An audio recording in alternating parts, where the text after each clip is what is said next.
And let me just link it to Spicy Hot. Oh, I just swallowed the ice cream too fast. Now my chest's all frozen. Dude, fucking, I didn't have any actual water bottles left in my house. So I had to fucking dry scoop a thing of protein that was like a scoop this big. And it was like so disgusting. Like the protein got like stuck on my lip and stuff. Not fun. Oh, I'm in pain right now. Brock, for the record, can Amari score 53 to save your ass? He absolutely can against the Eagles because he's done it before. I don't know. 53, bro. Aaron Jones only had like 45 on Sunday. It's a little bit of an exaggeration, but I do think Amari Cooper's going to put up like legitimately like 200 yards and 2 touchdowns today. True. Man, I lost starting Sterling. Yeah, I probably lost in our listener league because I started James White and he got hurt. Oh, yeah. League of Tone Setters. I literally had David Montgomery and James White combined for 8.1 points. Also, side note, home league, need 5.4 for Amari Cooper, and I will win despite starting James White in my lineup. Not bad. I need CeeDee Lamb to outscore Zeke by 11, I think, against Marco. Yeah, he said it later in the chat. 3-0, boys. Yes, sir. Good shit, Nathan. Najee and Gibson finally performed. Yeah, thank God. Too bad Gibson did it all off of like one touch and then just didn't get the ball the rest of the game because they got absolutely schmeated. Yeah, they got destroyed by the Bills. I'm not. Also, I just want to say one thing. I have Stephon Diggs in multiple leagues. Can we talk about the fact that Josh Allen threw for 350 and 4 touchdowns and Diggs went 6 for 62? Yeah. Like, what? Also, Diggs has 31 targets in 3 games and has like 190 total receiving yards. What is that? Yeah, I don't. Honestly, they're just not on the same page right now. It'll probably clean itself up. And I'll probably talk about it on tomorrow's episode, but literally, if you can get Stephon Diggs for a value right now, like he's gotten the usage, he's gotten the snaps, he's gotten the targets, they just haven't really clicked yet. But again, we saw when they click, like Diggs can legitimately be a really, really good conversation at wide receiver too behind Devontae Adams. He can have like an Adams like impact, like a 14 target per game type of impact. Last year, the one thing I will say about Diggs though is that last year he put up like obscene volume relative to his career standards. Because he was a guy like had peaked at like 140 targets before last year, and then he was a guy who had like 180 targets, had like 14 games of double-digit targets last year, which is pretty insane. Yeah, and I agree. Like again, the thing with Stephon Diggs, if the usage had gone down and he hadn't been getting as many targets like as he did last year, okay, maybe it's time to like say, oh, like we're worried. He has 31 targets in 3 games. Like this is still genuinely that pepper fucking number 1 target that we look for. A guy that genuinely should be winning leagues. It's just right now it's not connecting, and it's kind of costing me a little bit in a few leagues right now. But I think he'll pick it up. Yeah, for sure. Jay Heeb says, what's up, guys? What's up? I need therapy. The Jets are killing me. Yeah, they're making me look a little stupid too. Their offensive line is just so fucked. Like Greg Van Roten. Without Becton, it's pretty tough for them to protect Wilson right now. Wilson's showing why he was the 2nd overall pick on certain plays. Yeah. That the Jets kid's back at it. I don't know if you saw the little kid that like breaks down the Jets or whatever. Yeah. There's like 2 plays in that game that he breaks down, and what Wilson does on those plays are like perfect. And he's like white Deontay Johnson couldn't come up with it, and then he's like, and Walmart DK Metcalf. I think he's talking about Corey Davis. Yeah. He's like he wasn't able to bring it down. Unfortunately, yeah, they're just like the whole off. Like again, Zach Wilson's not playing the greatest. Don't get me wrong, but there are some plays where he is legitimately getting like absolutely fucking bull rush within 2 seconds because his offensive line is either facing the wrong way or fucking double teaming the defensive tackle and leaving the edge wide open to come off. Like it's just so many miscommunications now on that offense that do I think they'll pick it up? Yes, but if you own any Jets, like. This is what Solo was talking about, and maybe I should have listened to this a little bit more, but he said this is going to be baptism by fire. We have a young team. Like our offensive line's young, our quarterback's young, our receivers are young. Like the only like veteran they have on offense is Corey Davis. Yeah, no, I definitely agree there. And in terms of like my initial thoughts right now on Corey Davis, like he had that really good week 1, but until I see a little bit more from that Jets offense, I'm probably just staying away from the Jets. The test for that, right? Because they play the Titans and the Falcons the next 2 weeks. Hopefully Wilson can look better against those defenses because in his defense, he's played the Panthers, who look like they're going to be a really good defense. He's played the Patriots at Foxborough against the best defensive mind of all time. And The Broncos defense also looking like a top 5 unit in Mile High in his first 3 games. So it's a tough road for Zach Wilson so far. I hope this Jets offense can figure it out. I think they can if you can get – man, Elijah Moore is available in like 30% of leagues. Yeah, that's he's a only stash. owned in like 30% of leagues right now. So he's a guy that you should be picking up if he's on your waiver wire, and I'm going to talk about him tomorrow in the waivers video. Anyway, Jay Heap says biggest disappointment is Woods. Will he ever pull it together in that offense, or should I give up? If I'm being honest right now, a lot of people are probably going to say go buy Robert Woods low. I'm personally not. I don't want to buy Robert Woods. It's not that I don't think he's going to be good or anything, but Robert Woods gave you at his ceiling was just a floor play, if that makes any sense. So the fact that he's also not giving us the floor that he used to give us in previous years, I just don't really want anything to do with him as much as Stafford's playing well. Outside of Cup, they're kind of just spreading the ball around, and I don't want to give up anything of value for Robert Woods. And I imagine you're still going to have to give up something, relatively speaking, because people drafted this guy in like the 4th round. Yep. No, I agree. And Flat, check if you're a moderator now. I believe I just added you to it. Let me know if you see that. But should I be afraid of Zeke putting up 77 to come back beat me? I don't even think Zeke's putting up 7 in this game. So yeah, I'll bet you on that. Yeah, why you hate on Zeke so much? I mean, like, fuck. Because he isn't that good. That's why. Because he doesn't have huge runs, but at the end of the day here, he still gets good volume. So does he? I mean, he's still got Tony Pollard's taking stuff away from him now. I mean, he's still got 20 touches in a game that they have 8 total possessions. Like, dude, there's people that are worried about the Cowboys offense. The Cowboys offense had 8 total possessions against the fucking Chargers last week. 8. Yeah, like, the Chargers defense is looking pretty good. Yeah, so CD outscoring Amari by 11.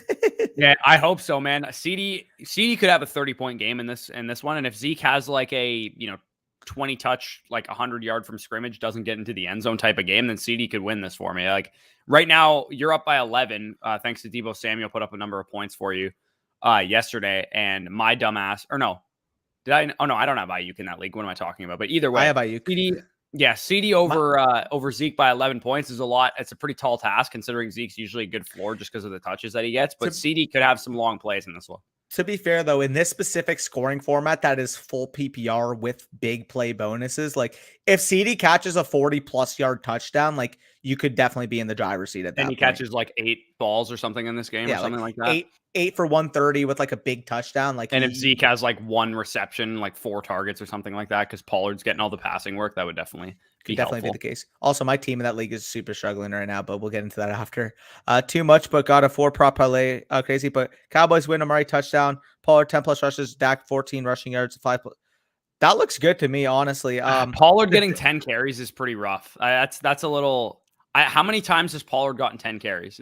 I'd be curious. He doesn't. The thing is, though, this is the type of game script that he would get 10 carries in. So I think he'll get there. They've been notoriously stout against the run. But that's like Pollard, I suppose, is the type of running back that could saying. Take advantage of it. But like, I just don't think they're going to want to pass or run the ball in general. Theoretically here, the strategy is that because the Eagles are more stout, keep in mind, too, they also lost Brandon Graham for the season. He tore his Achilles.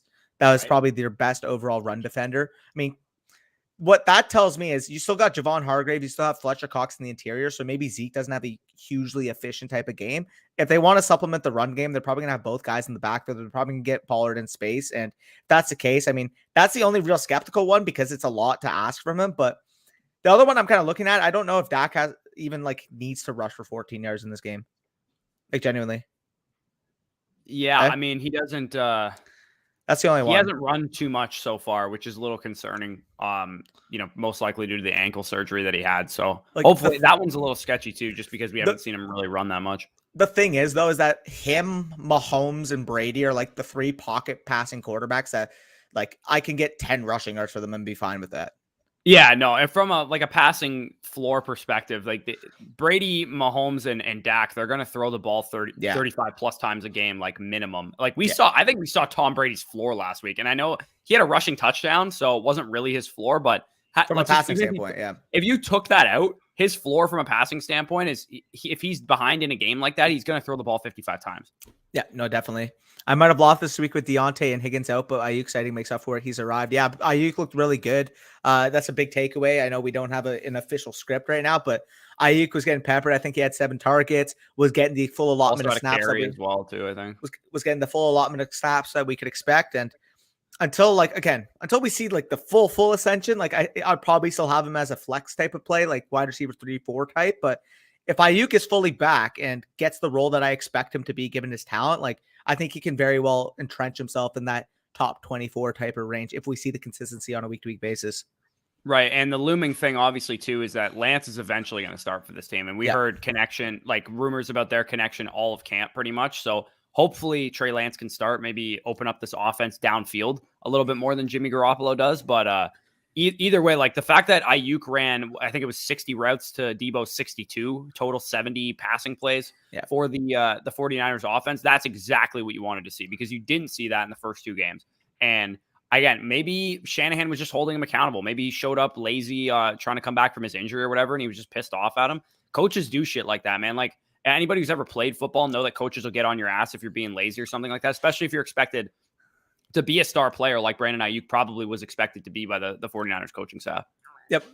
I need Dak and Amari to score under 50 points for me to win. Well, I actually need the opposite. I need Dak and Amari to go off. So tough sledding, Justin. Tough sledding. Y'all drop score predictions. My official prediction, I kind of talked about it with a few people, but I think the Cowboys can take this one. I'll say 28-17 in this game on Monday night. Who's at home? At home. Dallas. Dallas at home? Yeah, first home game. It's almost, what do they go 1-1 every single year that they play each other? The Cowboys usually actually either 1-1 or sweep them. Like we've swept them like 2 of the past 4 years. I don't mind the Eagles in this game. The fact that the Cowboys are at home, I think I'll take a field goal win for the Cowboys, like 24-21. I don't think it's going to be a huge high scoring game or anything. Yeah, like I think it's like a game where like the Cowboys probably are up 21-17, maybe like 6 minutes left in the fourth quarter. Like we get a big like CD or Amari play and they score a touchdown that ice the game away. So it'll be close. 24-13/10. I think that's a decent prediction, though. I think the Eagles will put up a bit more of a fight than that. Yeah, like I'll give them 17 points. They've looked good enough to the point where I'm not just going to completely disrespect What's them. What's the line in this game? 2.5 or something? It's 3.5. When I saw that, I'm like, I might take the Eagles to cover that. To be honest, I think this is gonna be a close game. I think the Cowboys are covering that, man. Like, yeah, again, we can take that one straight up if you want. I don't necessarily think the Eagles are going to win, but I think if the Cowboys win, it could be like a 1 or 2 point victory or something like that. I'm down to bet spread on that. Yeah, I'm down. Again, I'm not disrespecting the Eagles at all, though. They've looked pretty good to start the year. So, what streaming defense do you suggest for week 3? I picked up Colts against Miami. Thoughts? I'm assuming you're going to cover that too on tomorrow's waivers, but yeah. So the 3 that I have listed for tomorrow's waiver show are the Saints versus Daniel Jones at home, Bears versus the Detroit Lions at home, Green Bay versus Big Ben at home. Those are the 3. Green Bay is like really, really readily available too. It's like only like 5% of Yahoo leagues right now. So that one, if you play in like a deeper league or whatever, or some people roster multiple defenses for whatever reason, that one definitely should be available. And I think what we've seen out of Ben Roethlisberger right now, the Packers at home should be able to create some turnovers. One I want to quickly mention too is Cincinnati on Thursday night against the Jaguars. I think it's pretty money because we've seen Trevor Lawrence turn the ball over at a completely ridiculous rate so far. And I actually saw a stat, like 27% of his total throws have been deemed off target so far, which leads the NFL. Like, what?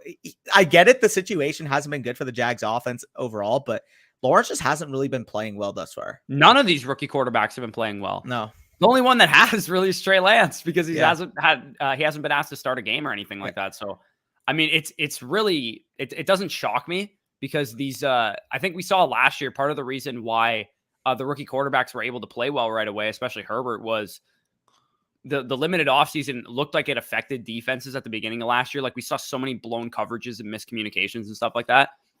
I think having a full offseason really allowed these guys to get better synced on. Like I can name like 5, 6, 7, 8, 9 defenses right now that are playing like top 5 defenses in the NFL. Yeah, and I mean, like the Rams. Like we got the Bengals and Panthers and Raiders playing great defense right now, which is not something I expected to see. And I know the Rams were expected, but can we talk about the fact that the Rams defense legitimately has played some super tough competition thus far? You talk about the Bucks, the Colts, and like okay, maybe not throw the Bears in there, but the Bucks and the Colts are like really respectable teams overall, especially the Bucks on offense, and the Rams have just completely. The Rams have just been suffocating.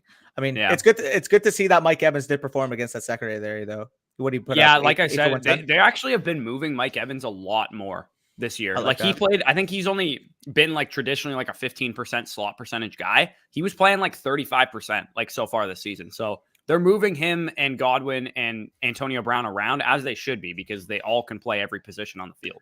Yep. Bush, why do you have yeah, Adams I popped off love last having night. Devontae Adams, Dude, if I'm being honest. I have him in that Dynasty league. I also have him in my home redraft league as well. And it's so nice to be able to say, because you can't say this about more than like maybe 2 or 3 players in all of fantasy. Like, it's a guaranteed 20 points a game in a PPR league. Like, and the same thing, dude. I have Calvin Ridley and Tyreek Hill in my home league. Again, I'm not panicking at all. I'm still holding them, but Tyreek Hill has been so disappointing because you saw what he was able to do in week 1, and then in week 2 and 3, full bracket coverage these last 2 weeks. Like complete bracket coverage. Like, oh yeah, Travis Kelce, go have a field day, no matter what. Just Tyreek Hill can't kill us. Like, that's literally what defenses have been doing these last 2 weeks, and it's sickening to watch because it's like they're still gonna put up points on you. So why do you care if like you're putting all the attention on Tyreek? It's death. It's would you rather get killed slowly or get shot in the head? Because Tyreek Hill's a shot in the head type of, like, he'll kill you fast. Yeah, like it'll be 21-0 before you can blink if you don't take care of Tyreek Hill. At least with throwing to DeMarcus Robinson, letting Clyde Edwards-Helaire beat you and stuff like that. At least though. Kelce, even Kelce too, though. He's not going to break your back with a bunch of deep shots like Tyreek will. I mean, he could always take a fucking zig to the house like he did against Baltimore. Did you see that, by the way? Like, what was I did. that? That was insane. I think we missed Judd's question. Oh, sorry. Do you guys think Zeke will have a big? From a showdown DFS perspective, I avoided both of them. Yeah, no, I agree. I'm fading all running backs. Maybe if you want to throw a little dart on Gainwell because you expect him to get a good amount of targets, whatever. But I actually have Sanders in my captain slot in one of them. Really, eh? Yeah. So you're relying on big. The Cowboys' run defense. It's got to be a big play. Pretty Yeah, good. it's got to be a big play for him. Yeah, that's what Sanders, presents most of the time anyway. I made 3. I think I made 3 showdown lineups. One of them I have Rager as the captain because of the Anthony Brown matchup. The other one I have Amari as the captain, and then the other one I have Miles Sanders as the captain. And then I got a mix of like 3-3 and 4-2 combinations in terms of how I built my lineups. But I've been really good at showdown so far this year. I've pretty much broken even, if not made money on every single lineup that I've done. I gotta play more, but this would be a type of game I should play. Also, I'll talk to you a bit off stream afterwards, but about the Herzig thing.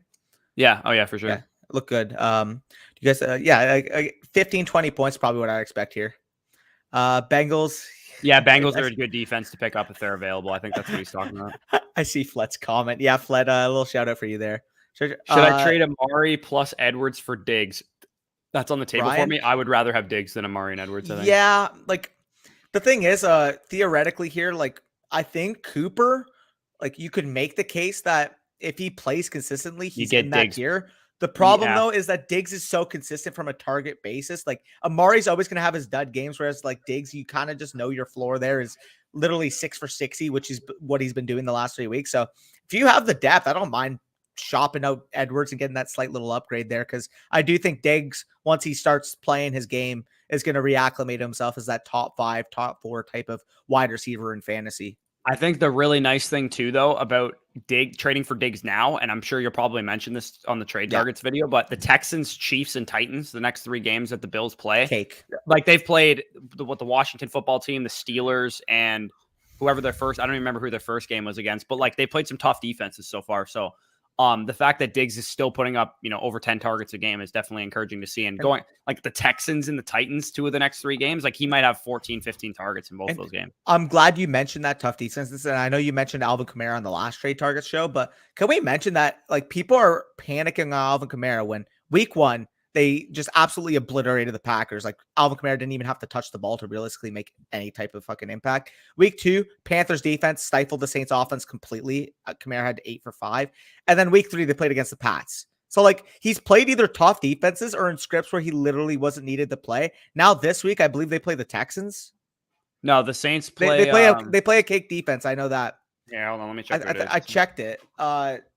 It's someone weak. Giants, that's it. Yeah, okay, yeah. You mentioned Texans for Diggs. Yeah, no. Saints play the Giants at 1 p.m. and I think that's the game for Kamara. I think that's the game where Kamara goes back to a 30, 35 point type of day, which will be. I mean, he had a good game last week too. 20, like 19.7, which is good. Again, like don't get me wrong, I'm not complaining, but that's like an average type of game for Kamara. You know what I mean? Yeah, for sure. So, that Jets kid's hilarious. Let's try to catch up a little bit. My bad, I kind of went on a tangent. It might be a bet, but would you guys do Keenan and Gibson for CMC and Ayuk? You said this might be a bit much. I'd have to know like how deep your league is, because if you have to start 2 running backs, 3 wide receivers, 2 flex spots, it's hard to give up that kind of like 2 studs, in my opinion, Keenan Allen and Antonio Gibson, for a guy that is going to probably be back 3 to 4 weeks from now, but he could always, he's always a volatility risk to re-aggravate a hamstring injury. And Ayuk, who we've now seen a good game out of, but I think I would need a better receiver than Ayuk. And that, I love Ayuk, but if you could get Higgins, I would probably need a better receiver than Higgins too. Who's like a 4th round type like of wide Thielen, receiver? maybe DJ Moore, Thielen, even like Claypool. Now that with all these injuries on the Steelers, I don't mind that trade, but I would only make this trade if I was 3-0. I would not make this trade unless I'm 3-0. And like if you're 2-1, if you're 2-1 with like the 3rd most points in your league, 2nd most points in your league, okay, I'm fine with doing that. But anything less than that, like if you're 2-1 with like average points 4, you probably can't afford to take the risk with CMC out probably 3 to 4 weeks. So yeah, it's a little risky. This is like we all like say this last year. Remember, like last year we were saying the same thing, right? Like go if you're 3-0, go trade for CMC and stash him for the playoffs. But they can re-aggravate these injuries. Like, and I think part of it was that the Panthers were out of it. That's why they didn't rush CMC back, and they're obviously a 3-0 team right now, so they're probably not going to take that same path. But about to be 3-1 next week. Why do you play them next week? Yeah, that's funny. Yeah, like I think I would need a little bit more than Ayuk. I'm okay stomaching this trade. One, if you're in a league that doesn't have like a crazy amount of starting spots, if you're in like a 2 running back, 2 wide receiver, 1 flex type league, I'm okay making trades like this because then your starting lineup, you get the studs in it. But if you get CMC and Claypool or CMC, Adam Thielen, CMC, DJ Moore or something like that, I think I would prefer a trade like that. So he also says thoughts on Gibson because without that long touchdown catch, it's an awful day. To be honest, that's what Antonio Gibson provides, though. So I don't want to remove that because he can give you that because he's a 228-pound running back that runs a 4.3. Yeah, and not to mention, I mean, like obviously again they didn't play well week 1, but the Bills defense these past 2 weeks has actually been like a really really stout unit. And I know a couple Bills fans I've been talking to have basically been saying like Brousseau's played well. Epineza has literally transitioned from a 3-4 end to a legitimate like 240-pound edge rusher. Like he's been good, man. That's what I'm saying. And then you got the secondary. You got Wallace like stepping up beside Trey White. So we'll see what happens there. They have like Falcons, Saints, Chiefs the next couple of weeks too. So the only thing I am worried about with the Washington football team is if Heineke's going to continue to be like really, really inconsistent. Like I would much rather have them be a much better offense, obviously, for Antonio Gibson's sake, because I don't want them to continue to fall behind in games, because we know when that happens, we see a lot more of JD McKissic than we want to see as Antonio Gibson fantasy owners. Yep, absolutely. Up by 50. That's going to be a really close one. They're spicy. So I think like it all depends. If Reagor scores a touchdown, it'll be close. If Reagor doesn't score a touchdown, you win. That's how I view it. Because at the end of the day here, like Reagor's not going to have like a 10 for fucking 100 game. Hey, don't worry, we got you, Flet. Yo, what's up, guys? Would you rather have Zach Wilson or Stafford in Dynasty? This is all going to depend on where you're at. Exactly. With your team. If you're trying to compete, then give me Stafford. But long term, any kind of productive struggle or a team that's kind of sitting halfway in between, give me Zach Wilson, just because of the longevity factor. You got a young, talented quarterback whose offensive situation will improve. It's not going to be this bad for the rest of his career. But the guy wants. Are you saying so? The guy wants DJ Moore in exchange for Matt Stafford.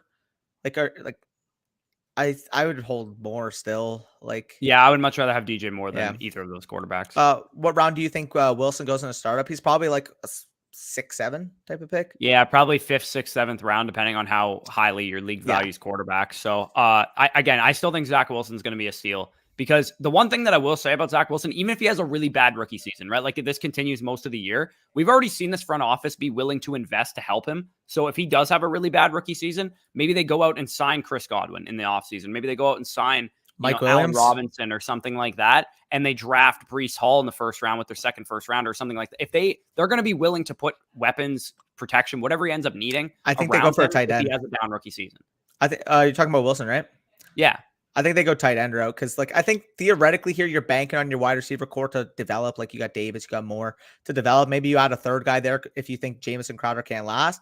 I think the main position that they should be adding is a good They could like sign seam threat OJ tight end. Howard, Mike Gesicki, or someone Yeah, like that, who are, I think they're all Gesicki would free make a lot agents. of sense. Gesicki'd make a lot of sense in that system too. So yeah, I think they're going to add around Zach Wilson because we've already seen them do it. Their offensive line is young; it's going to develop and stuff like that too. So again, I'm not overly concerned from a dynasty perspective on Zach Wilson. I'm concerned about the Jets' offense short term for redraft, but I'm not concerned about it long term. Also have A-Rob, but A-Rob's been Yeah, bad. man, But Allen Robinson's Corey, been really bad, Corey called and it. I did call it. He was my second highest. He was my second highest, or what am I trying to say here? He was the bust candidate number 2 for me coming into the season behind Clyde Edwards-Helaire. Allen Robinson, I said, like, once Justin Fields takes over, like, the targets are going to be harder to come by because these other options are commanding targets. Like, Cole Kmet has like 13 targets or something, 14 targets on the season, which is way more than he had last year. And Darnell Mooney is still involved as well. And Allen Robinson, he's not a 170 target guy anymore. I quickly want to say one thing too. Can we talk about the Bears game plan? You have an elite athlete that can play out of structure, and yet you force him in the pocket all game against a clearly decimated offensive line that allows Myles Garrett to absolutely destroy him for 4.5 sacks, 9 total sacks in the game. Plan. Like, yeah, and people they had the right idea in the first game. He rushed the ball like 10 times.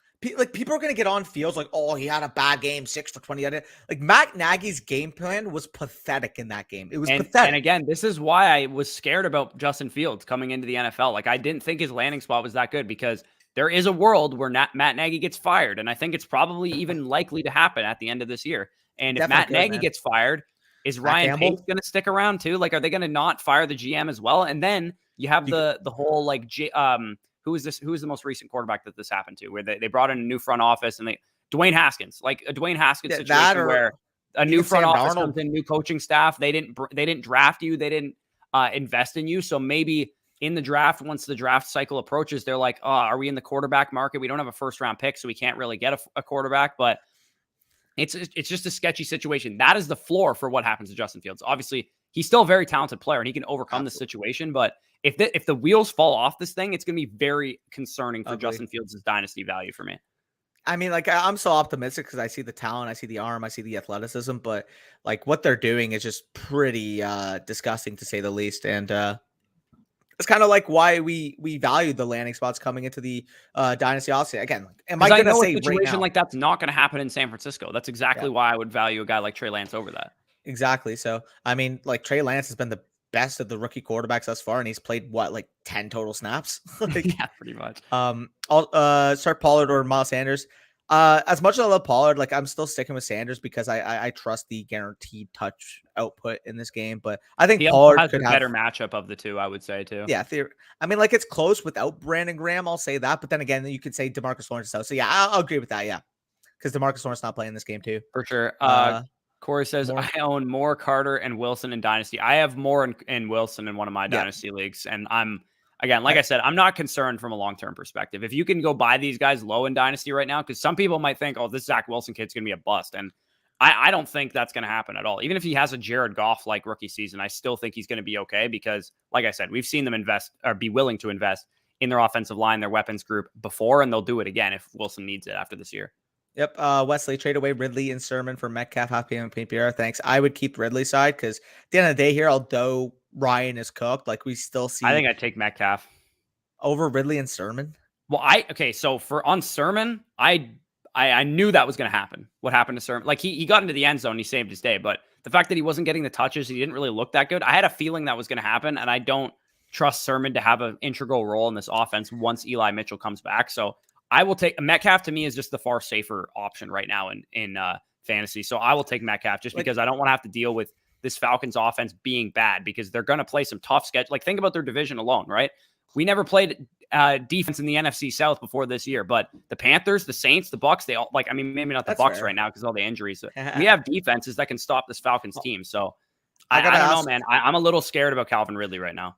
Yeah, I'm fine with that if you want to move for Metcalf, because he's probably a safer asset at this point. But the one thing I want to say though is, do we have any update on Jamel Dean's injury? Because I know he exited the game, right? He exited the game, but it's not like the most serious. No, it's okay. not the most serious thing in the world. And it sounds like they're poking around the Richard Sherman situation as well quite a bit, which makes me even happier, considering the fact that if he's going to face technicians, it's going to be pretty. Well, you got two big physical corners. Speed will kill us if we play any speed. That's what I'm saying. Yeah. Also, Raiders, DC passing. Yeah, I mean, your Raiders are looking good. Too bad on Thanksgiving you're going to take that L.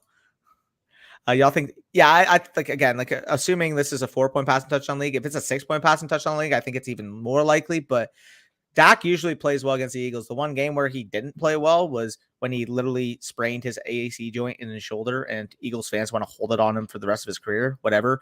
Like, Dak dominates this division. So I'm fine with it. Yeah, I think 25 points is probably like the median projection for Dak Prescott. Obviously, he could, have a bigger game than that too, but 25, I'd say that's like a 60% chance, 70% chance that he gets that. And the second part of this question, in a full PPR, I think Patterson's probably worked his way into that fringe top 25 running back status, because this guy legitimately. I don't think top 25 is a little rich for me. He's going to be in that. I would rank him over 30 rank him over 32 Davis range, 30 to 34 range. I think for me, I'd rank him over Davis in PPR. Like in half PPR, okay. If you want, I mean, Davis is still getting targets too, man. Like they're both getting targets. That's fair. I don't know. I think this guy's legitimately like working as this team's quote unquote wide receiver too. Now, if you want to consider Pitts as a wide receiver, that's fine. But like that ancillary, I'm a little worried about Pitts too. Maybe I just don't think this Falcons team's very good at all. They're not at all. But I mean, he spent 73% of the snaps out wide, eh? So I know, dude. I love the usage out of Kyle Pitts, but this team looks really concerning to me. Yep, absolutely agree. Sup, guys? Is Damon Harris too much value for Colts? I would take Sutton pretty easily. Yeah, not even close. AJ Green's looking good. Yeah, I mean, I played against AJ Green, which is completely fucking random, but sure. He had AJ Green and DeAndre Hopkins, and AJ Green scored like over 10 points more than DeAndre Hopkins this week. Yeah, like, unfortunately, D-Hop having a bit of a down game there. Should I trade A-Rob and Gibson for Hopkins and Jacobs? I'll also go with the A-Rob Gibson side because Jacobs is useless. To me, like Gibson and Hopkins is like pretty close in value. Yeah. Maybe you want to favor Hopkins a little bit. But the difference between A-Rob and Jacobs, even with A-Rob kind of playing poorly right now, I would still take Allen Robinson pretty convincingly over Jacobs. Yep. Or would Pittman and Tyson Williams be better?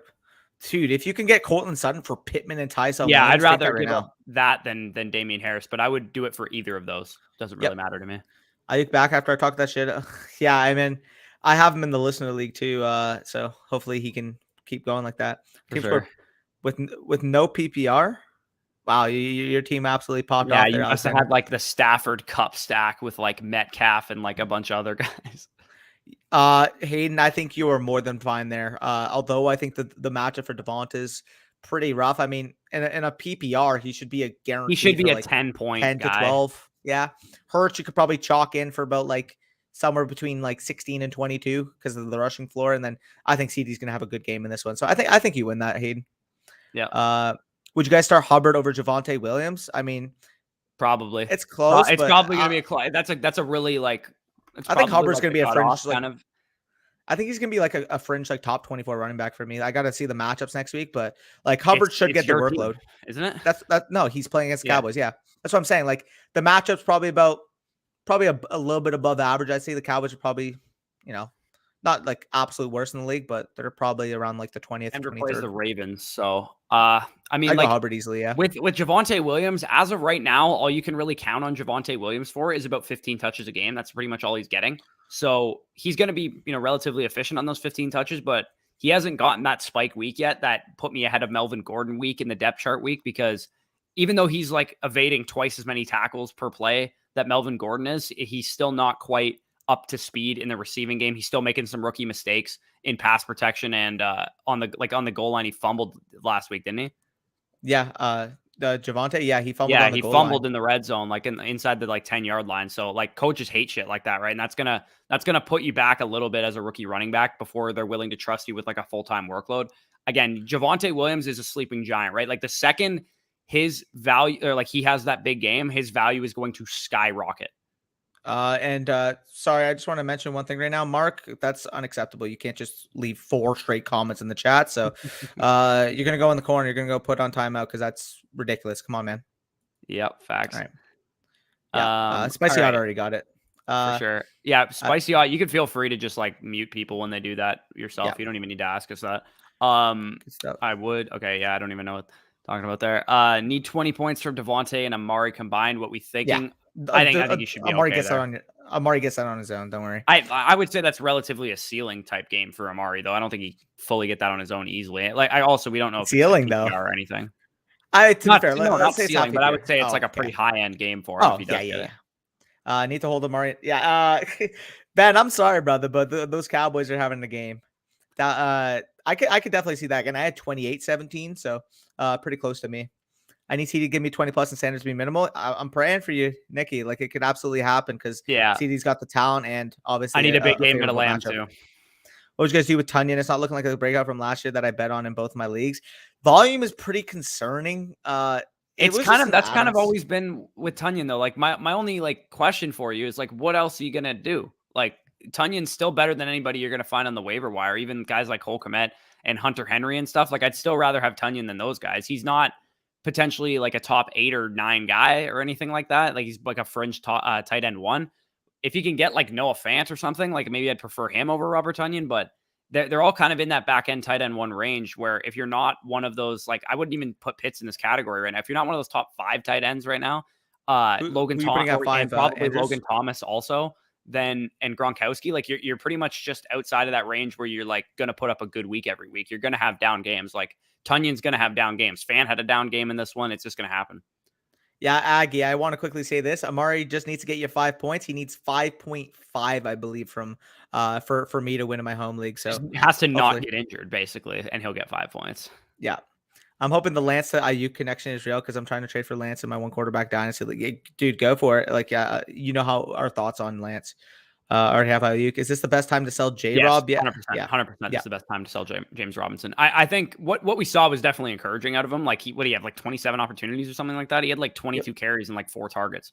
Definitely encouraging to see out of James Robinson, but I still think this offense is a dumpster fire. You still think this offense is a dumpster fire. How many games this year are they going to have a game script where they're actually in the game? And you know, it's the NFL and teams don't get blown out each and every week, but they're going to get blown out probably 6 or 7 more times this year. Not to mention, didn't they literally, they had that huge fucking field goal return touchdown, like their defense, like put up points for them. Like that's they also had didn't they have like a, no, did they have pick 6 or they had a pick and got them deep. Oh, that's it. Yeah. Either way, I need 34 points from Dak and Lamb tonight. I think you get there, Albert. Yeah. Does Josh Gordon have any value at all? No, I'd say he's worth a speculative ad, but are people going to drop? I'm not dropping any fab on him, and people are probably going to. So if you can get him for free, then sure, and stash him at the end of your bench. I'm not spending a dime of fab on him though. 15 should be doable there for Zeke this week, in my opinion. That's like a median range of outcomes for him. Yeah. I would say he could definitely finish with lower or higher than that for sure.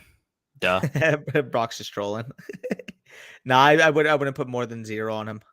They lost 2 straight when they lost. Yeah, that is fair too. To be fair, when teams put more attention on Tyreek, the Chiefs have been losing a couple games in a row. So maybe that's the meta for them. Who should I flex going forward? Ayuk, Corey Davis, Gronk, Beasley. Full PPR. Give me Beasley. I'd still take Ayuk. Really? I mean, this is a ceiling. Ayuk was still a borderline top 40 receiver for me this week. Like, even despite the crap that he was dealing with before this, I think he's back into top 36 range for me. It probably is close. And Beasley's a fine play, like in full PPR. He's going to get, I'd play matchups with him, honestly. Almost. Like he's a very big target guy. So full PPR definitely favors a guy like him, but I'll still take the upside of Ayuk on a weekly basis, being much more of a touchdown scorer, much more of a big play threat. I'd play matchups with them, to be honest, because like there's going to be games where like you can clearly see like Beasley's going to get like 13 targets. And keep in mind, again, like from a neutral game script passing perspective, we know what the Bills represent in terms of absolutely passing the ball all over the field. So the way on the last drive, I mean, Rodgers, Adams, that connection is absolute money. They're just here to appreciate the oh yeah, just here. I appreciate that, Henry. It means a lot you coming in here. Do me a favor and get the stream. Yeah, if you guys are watching, we have 22 likes on the stream, 55 people in the stream, or 57. Like up the stream. It doesn't hurt. Yeah, that's a little weak. I think we can do better than that. Come on now. Gents, I'm up 20 points for my flex tonight. Should I play Pollard or Cooper? Give me Cooper there pretty easily there. Yeah, I think with the other team playing Lamb too, usually if Lamb has a down game, which you obviously kind of need to happen, then Cooper will probably have a big game.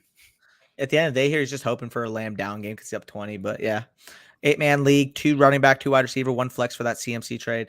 I don't. Oh, okay. So the trade he talked about was CMC and Ayuk for was it Gibson and Keenan Allen? I think was the 2 players that he talked about.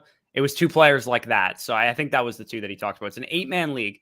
So that lends me towards the CMC side more, right? I'd probably take CMC, yeah. I think I would take CMC, and it's 2 running back, 2 wide receiver, 1 flex. It's pretty shallow 8-man league. You can find guys like you can find wide receiver 2s on the waiver wire. Like that should be pretty simple for you, Josh. I would execute that trade, especially if you were in a 2-1 or 3-0 type of team.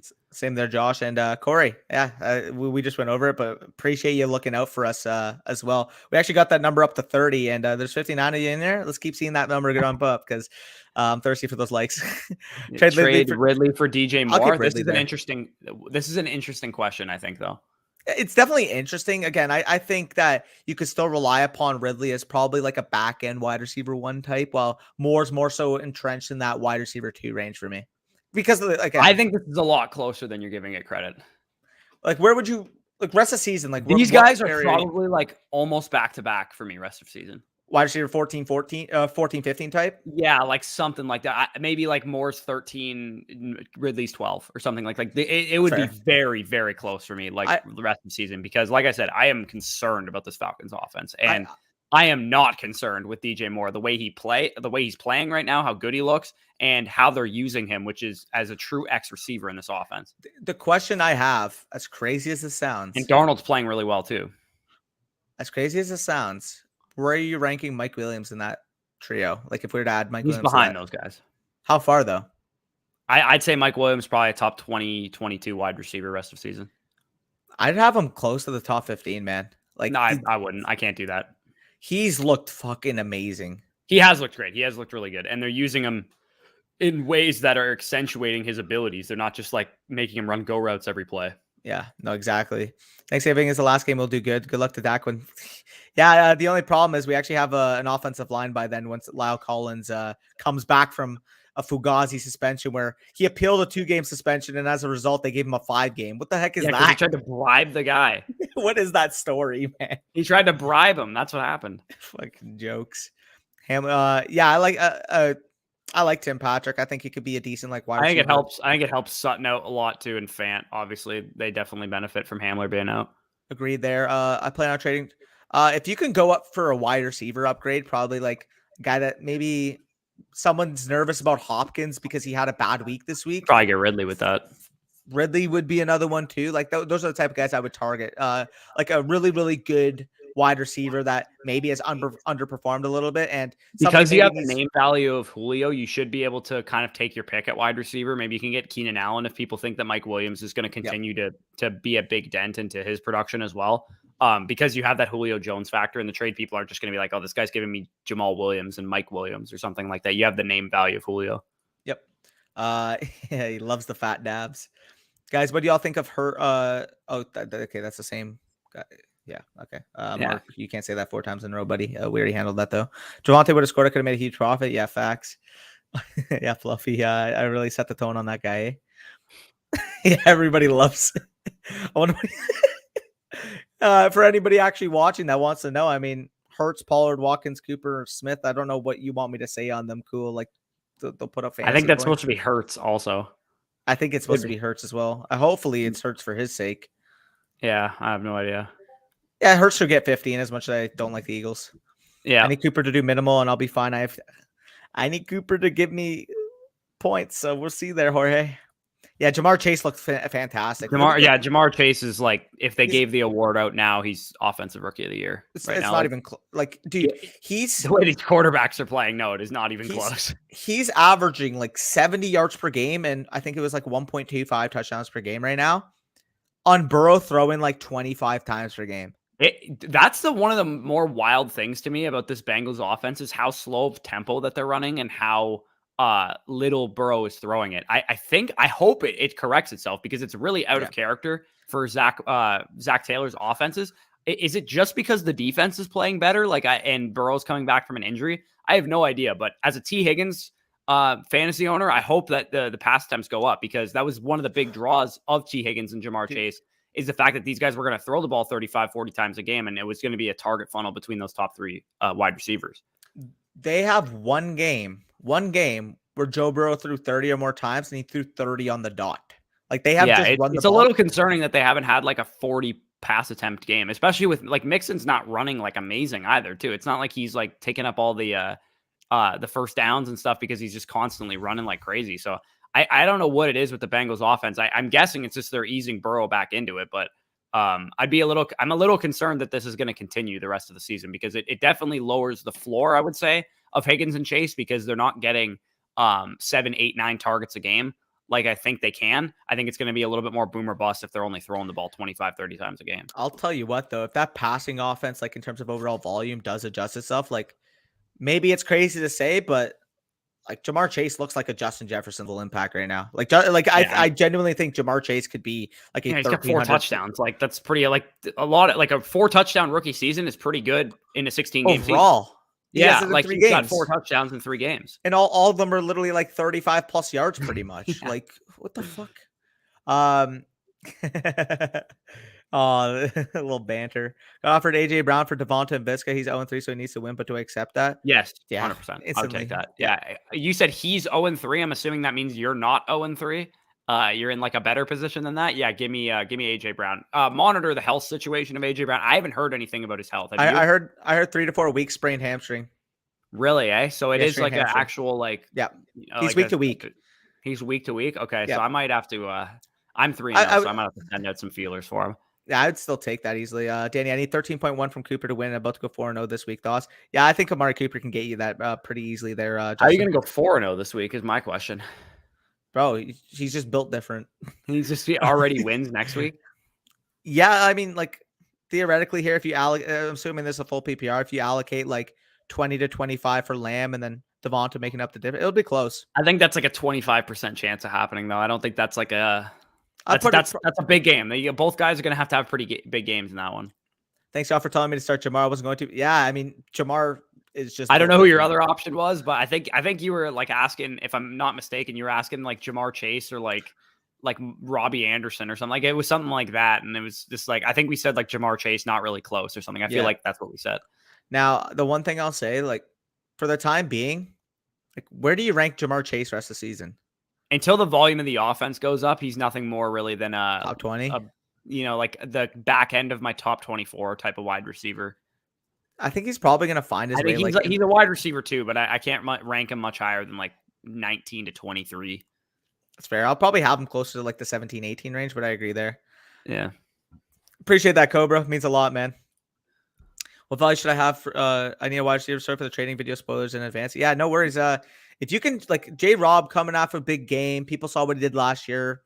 Maybe you buy low on a decent wide receiver that's underperforming right now. Like off the top of my head, who was going and like if you could probably get J-Rob for A-Rob. You probably could get Allen Robinson. If you can get, I would say like Higgins is a pretty good guy to go after. I'd say Claypool also a good, like his Claypool is getting the targets. He's just not getting the big plays. 9 for 96 this week. Yeah, like he played really 15 targets. Yeah, like he was phenomenal. And Deontay's banged up. Juju's now banged up. It sounds like he had bruised ribs or something like that. So I think with J-Rob, if you can get anybody in that neighborhood, if you can get anybody, I would sell J-Rob right now for Devontae Smith. Like I don't think J-Rob, I don't think very highly of J-Rob long-term in general. So if you need a wide receiver, you should be able to get like a T Higgins at minimum, and maybe at the high end, get like a Chase Claypool, or even you could package J-Rob plus to go get like AJ Brown or something like that. For sure. Mike Wilkin, honestly, like the way he's playing, like the Chargers are so fast paced and they're so effective on offense right now that it's, and I really like, I talked about it on Thursday that it was weird that the Chargers weren't scoring a lot of points because they were like, they did this week their offense at a high pace and they were like efficient, but they just couldn't score. They were like one of the worst teams in red zone conversion rate. And I put that in my DFS article that they were like dead last and it wasn't even close. They were just like getting unlucky in the red zone. And the Chiefs were also the best team, or sorry, the best matchup for red zone offenses. Basically, they were like, I think they were 8 for 8 so far this season. The Chiefs allowing touchdowns in the red zone. Mike Williams might legitimately get like an 18 million per year type of contract. Yeah, he might. Dude, I literally we said this going into the season, like in Dynasty, we're like, how contract year would it be if Mike Williams just goes out and balls Corey Davis? It's so funny. Like, I mean, even with Corey Davis, probably would have gotten more money if it wasn't like a COVID offseason. He probably would have gotten 15, 16. If Mike Williams continues to play like this, like the Colts or somebody, they're going to pay him like a $17, $18 million contract. He's going to be a top 10 paid wide receiver in the league if he keeps this up. Yeah. Like genuinely. Yeah, I mean, it worked out. Ayuk looked phenomenal last night. Like I love the trade that I executed. It's looking like an absolute masterpiece in the chat right now. People are calling me like they're like, oh my God. Because this happened last year. I traded for Ayuk last year in week 3. And he proceeded to be like a top 15 receiver from week 4 through like 14 or something like that. So everybody's like, oh my God, I traded away Rondale Moore, who played like 12 snaps, and Robbie Anderson, who gets only like 22-yard A-dot targets for a guy that, I still believe has top 15 upside at the wide receiver position. Agreed. Evan, my boy's the best fantasy content on YouTube. Appreciate that a lot. He says, great work. Quick question. I just got offered Hill for Lamb. I have Godwin, OBJ, with Barkley. I think give me Tyreek. I'll still take Tyreek there as much as I like CeeDee Lamb. I do think Tyreek. This is the exact, like, if you can, if you want to put Evan's question back on the screen real quick, if you can make incremental upgrades like this as you go along, you can go from A-Rob to DJ Moore to Calvin Ridley to Amari Cooper to Stephon Diggs. And then suddenly you went from whoever the first guy I said was, I don't even remember who it was, A-Rob to Stephon Diggs, because you just kept capitalizing on good weeks. Yep, absolutely. I mean, I traded for Eckler in my one full PPR league after his lackluster, quote unquote, week 1 against the Washington football team. And if you guys couldn't tell, I'm a very active trader in fantasy leagues. Same. Because I'm when someone has a good game, a lot of people in my league are thinking, like, for example, Deebo Samuel, the first 2 games that he had, I was telling the guy that had Deebo Samuel, like, dude, why are you not trading this guy right now? And it's nothing against Deebo Samuel, because like I was lower on Deebo Samuel, but even if I was high on him, I'd still be looking to see what I can get, because I'm always looking to upgrade at positions, because right now, like, you can get Tyreek plus for Cooper Kupp. I bet you right now you could probably get that. Probably, yeah. Does Dak and Zeke drop 40 plus for me tonight in PPR? Yeah, I think it'll be very close there. Assume you allocate 25 to Dak. Zeke has to hit 15. I think that's close. That's a high number. I would say that's like that's a 50-50 shot, I would say for me. We'll see this year. You play us, and then you also play the Bush's Bucks 2 times. So yeah, last name Bush also, by the looks of it. At Pog. Where would you guys be looking to move trade? 10-team PPR league. You have AJ Brown on the bet. Honestly, like, I don't really see I kind of like your team, to be honest. Yeah, same there, Bullboy. I have Mike Williams as my flex 14. Sell high target for him. Sell high. I believe in Mike Williams. I would legitimately need like a top. I would rather have DJ Moore than Mike Williams. I'll bet you on that rest of the season. You'd rather have Mike Williams than DJ Moore? Dude, I think Mike Williams here to stay, man. I don't think he's not. I just think I'd rather have DJ Moore. Again, like, it's so close. You're talking about literally like 2 probably like top 18 wide receivers for me rest of the season. But I mean, DJ Moore's a wide receiver 1 in my opinion. Like a borderline wide receiver 1. The difference is that I think the target's probably going to be similar. Maybe you give a slight bump to DJ Moore because he's more of like a target hog type of like build. But I mean, I think Mike Williams is going to have the edge in touchdowns. So like, that's close. That's a fair assessment. I think DJ Moore is going to consistently get an 8 to 12 target role every single week. And the touchdowns I think are eventually going to come because Sam Darnold's playing well. Either way, you could probably get DJ Moore plus for Mike Williams right now. Oh yeah, in a more casual league. So yeah, I mean, in that scenario, I'd take DJ Moore plus, but like, yeah, if you could sell, like, I'm trying to think of who else I would want over. Like, I don't know if I like. This is insane that I'm even saying this, but I don't know if I'd want Calvin Ridley for Mike Williams. Like, I would want Calvin Ridley, like, theoretically, but you got to have some balls to pull that trade off with the way that the Falcons are playing right now. Yeah, I mean, what about Hopkins or Ridley? Oh, if you can get either of those guys, like, I would take Calvin Ridley or Hopkins for Mike Williams, but you got to have some nuts to do it. I was gonna say Hopkins versus Ridley is what I mean. Who would you rather? Hopkins easily. Yeah. Okay. Yeah. Fair. Do you say A-Rob over Chase this week? I'm freaking out. Yeah, you're starting Chase until he proves that you shouldn't start him, in my opinion. Yeah, Like I he's that would alpha. say so for sure. Yeah, you don't Barkley. sit Chase. You don't sit A-Rob or you don't start A-Rob over Chase with the way this Bears offense is looking. So this is Kamara for me. It's not particularly close. Kamara has faced two, like I mentioned it earlier in the live stream. Kamara's faced two of the toughest run defenses in the league thus far with Carolina and New England. And in week 1, where he had the quote unquote favorable matchup, they blew out the Packers. So I think this is going to right the ship. He's playing the Giants this week. I think this is the week Kamara has 30, 35 points.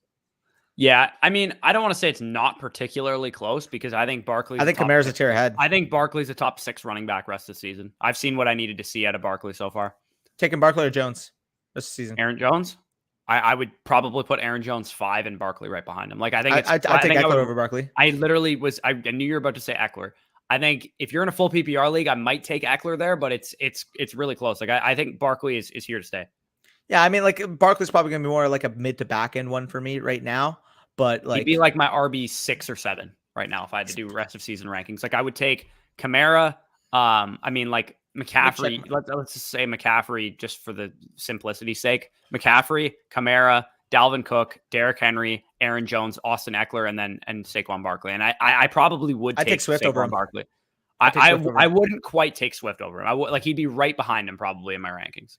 Swift would probably be the 7 for me. And then, like, again, once you get into the range of like Saquon, Najee, Mixon, David Montgomery. Yeah, I would probably still like Zeke. Like, then you say, okay, like I'm fine with taking Barkley there because the workload is probably bigger than all those guys except for Mixon. And obviously, Barkley's a better player than probably Mixon. Najee too, with the 19 target performance. Yeah. So, I mean, like, but that's the thing. Like, aside from those like top 7 running backs for me personally, like if you want to throw Eckler there, like, I would take I would take Devontae Adams over any of those guys easily. Like I'd take the wide receivers over those guys. Like honestly.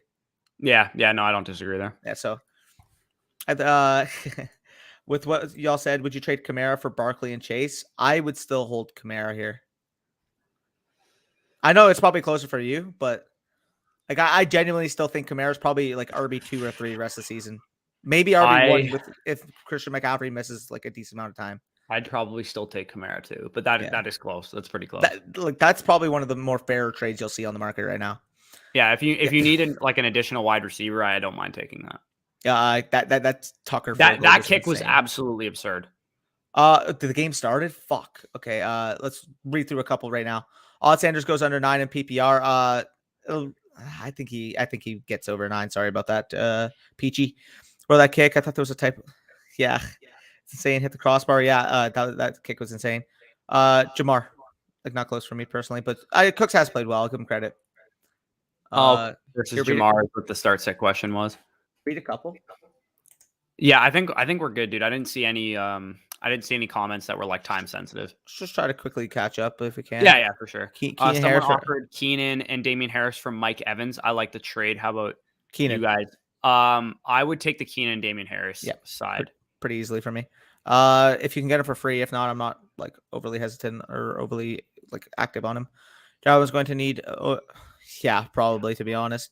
Also, what happens first play? Cowboys gained 8 yards. I didn't get to see that. What? How are you seeing? It's 8:19. I'm on Dazen. The game's on. Game started already. Yeah, the game's on, bro. I'm seeing like a JPP like interview right now. Here. Oh, I'm on NFL Network. LOL. Oh. Yo, Zeke looks good already. Zeke's having a nice start. Speaking of red zone offense, Colts, yeah, facts. I mean, I think Taylor's gotten 12 fucking red zone opportunities. He hasn't scored 1 touchdown on them or something like that. That's a mess. Yeah, it is. It has been pretty crazy. The Colts didn't Quentin Nelson get carted off. Yeah, bro. Yeah, I heard he's day to day though with a sprained ankle. How's he day to day? Either way, did you just see fucking? Oh my god! What? Oh, dude, Lamb just caught a bomb, but he was tackled on the 1-inch line. Bro, I'm behind. Why would you say that? Sorry. But I need Lamb to do the absolute Lord's work tonight for me to win this. Oh, hey, dude, you got tackled on the inch line. Now Zeke's going to score for you, eh? Dude, that'll be a double whammy. Dude, that looks like he was in. Yeah, fuck. I have Keenan Wood. Try to hold off the emotion real quick. I'm on Dazen. All right. I have Keenan Wood. I would prefer Tyreek there, Connor. Rest of the season. Yep. Trade Chark for Woods. I would take Woods still. Yeah. Yeah, no, I definitely agree. This is a good time. He's getting the workhorse touches here, so I'll go with Taylor still. DJ over Williams. Yeah. I mean it's close, but yeah. I could see where you're coming from there. But I go with Tyreek. Yeah, keep starting him. Keep starting him. He's too good. Thoughts on Swift PPR? I have him as like a top 7-8 running back rest of the season, especially in PPR. He's legitimately like getting, in terms of weighted opportunities, like there's the top end guys, the Dalvin Cooks, the Alvin Kamaras, and the Christian McCaffreys when he's healthy, and then probably Najee Harris as well in that range. But like Swift is right behind those guys because this guy is literally going to command 6 to 10 targets a game. Yeah, facts. Sparkly put up points like he did versus the Falcons. Maybe not every week, but like I still think he's a legitimate like RB1 rest of the season. For my flex, I play OBJ, Ruggs, Gordon. Oh my God, Zeke scored. Yeah. Okay. Hey, Marco, you happy? I'm fucking pissed. I'm actually, Marco. Like, dude, my receiver that I need to outscore his running back gets tackled on the 1-inch line on a 40-yard bomb. Are you serious? Yeah, Brutal. Let's go, Zeke. Brutal. Yeah, Marco loves it. He's laughing in the other room. That's fucking bullshit. You're welcome for CD setting up that play so your bum ass running back could run the ball in. I'll take OBJ there, by the way, there, Zach. Yep. Let's fucking finish this up and get out of here. Yeah, it'll be close. I mean, the CD just had a huge gain. You're lucky it didn't go in the end zone there, Loki. Thoughts on Gibson from yesterday? Looked super efficient. The matchup was tough. I'm not worried. If you trade Hilaire, what running back would you try to get? Yeah, go for a wide receiver because you're probably not getting a big running back. He bet on CD first touchdown. Oh my God. Check. Yeah, I saw that. Actually looked at. I mean, yeah, apparently. Like, yeah, that's Big wild. Ben loves the dumps. LMAO, yeah. I need Devontae Smith for 24 in the first half. Why in the first half? Because you need 48 overall, or you need to be on pace to do it? Look at that. Zeke stud. Come on, you love it. Yeah, literally. Yeah, man, I was trying to warm up. Yeah, appreciate that. Lamb, Cowboys at the 1. See, yes, sir. Yeah. That makes no sense. He sprains his ankle and he's day-to-day and is probably going to play this week. What is that? Yeah, probably. I don't know. Zeke touchdown. Do I start Saquon this week? Yeah, you start Saquon pretty much every week. All right. Now. We are going to head out. Watch the rest of this game here. Exactly. Zeke falling into the end zone, what Spicy Hot said. All right, guys. Peace out. Thanks for joining us. We'll be coming at you both solo tomorrow with me doing waivers in the morning and then Danny in the afternoon doing trade targets. Yep, absolutely.